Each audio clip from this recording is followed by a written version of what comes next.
Tuesday. After being principal for the day, I was pretty happy to just go back to being a regular student for the rest of the year. But when I got to the school this morning, I found out that things are about to change for everyone. The student paper comes out on Tuesdays, and even though it's free, I don't usually bother grabbing a copy. But this time I could tell they had broken history. Extra! Extra! According to the front page, the state is planning on closing the school.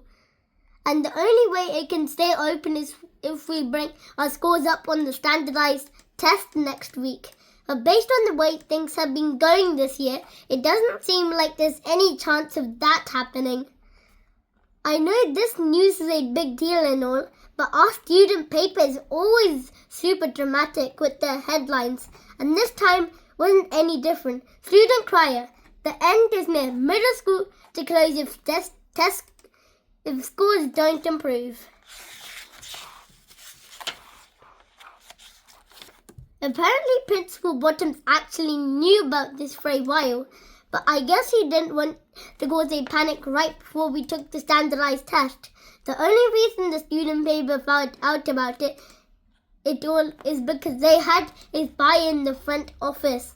This reporter named Freddie Larkin had been faking injuries for the past 2 weeks so he could go to the nurse's office, which is right outside the conference room. And somehow nobody caught on to what he was up to. Scribble, scribble.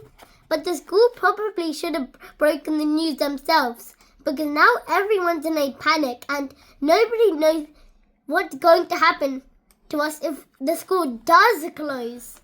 The article says that if the state shuts us down, they're going to split everyone up and send us to 2 different schools in neighboring towns. One of the schools is Folsom Tech, which just opened last year and supposedly really nice. In fact, I've heard some crazy things about how it is. Albert Sandy said their lunch menu was created by some famous chef, and they even get a meat carving station in the cafeteria. They also have a massage therapist on staff to help kids reduce their stress, and a room with napping pods for when students need breaks. Their assemblies are pretty top shelf too.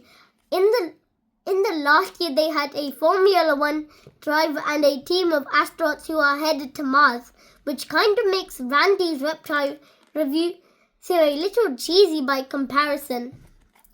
So if you end up going sent to Folsom Tech, you're all set.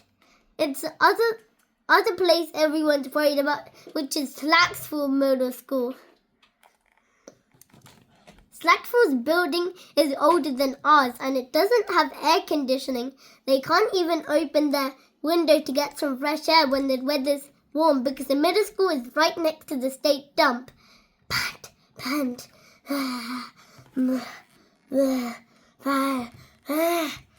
It's not just the students who are worried about what's going to happen to them. It's the teachers too. They know that if the school closes, they could lose their jobs.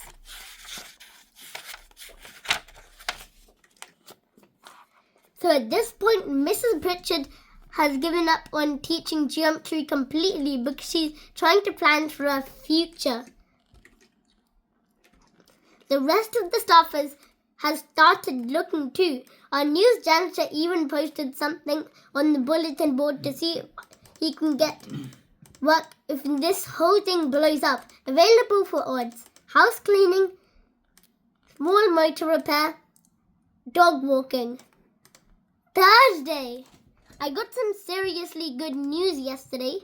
The student paper found out which kids are going where if the school closes, and they post a list on the bulletin board in the main entrance. And I'm happy to say that if we get shut down, I'm headed to Folsom Tech! Yay!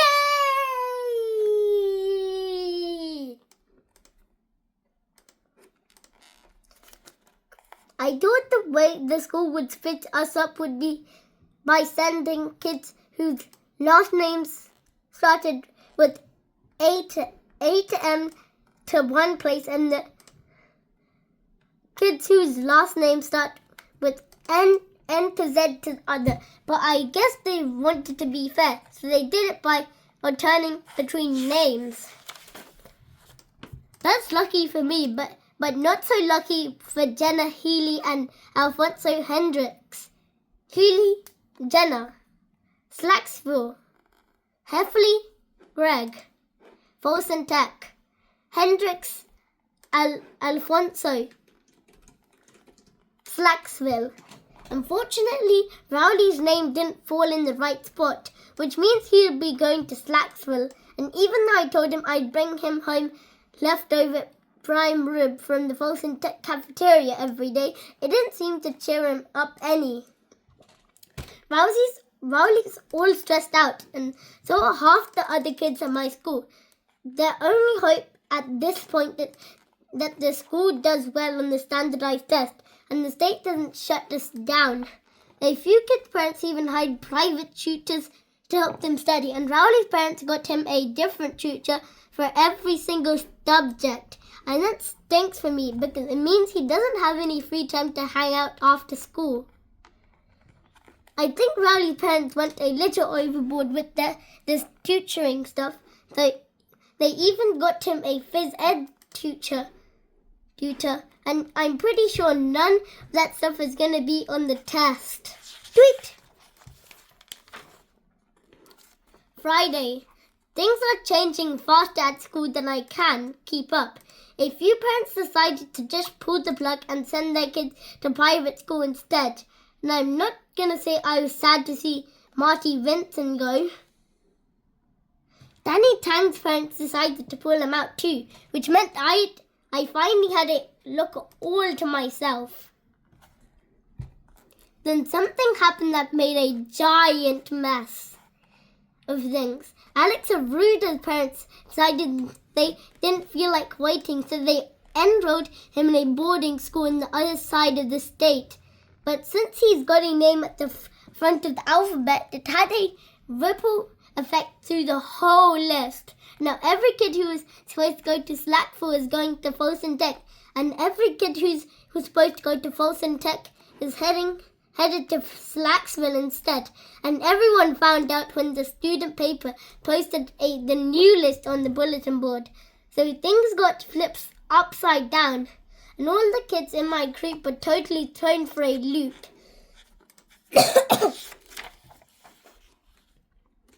But everyone else was on the top of the world. And you'd think that kids like Jenna Healy and Alfonso Hendricks might be a little more considerate about celebrating around the rest of us. A bunch of kids tried convincing this girl named Eva Aronson to drop out and go to private school, because if she did, it would flip the list back to how it was. But I guess she was really looking forward to those napping pods, because even after we offered her all our snacks, she wouldn't budge. On the walk home from school, Rowley said he'd bring me his leftovers from the meat carving station every day. And I know he was just trying to make me feel better, but for some reason it really got on my nerves. I tried to get my parents to pull me out of school and send me to a school with perks just like they have at Folsom Tech. But even after I went over all the benefits, they said private school was too expensive.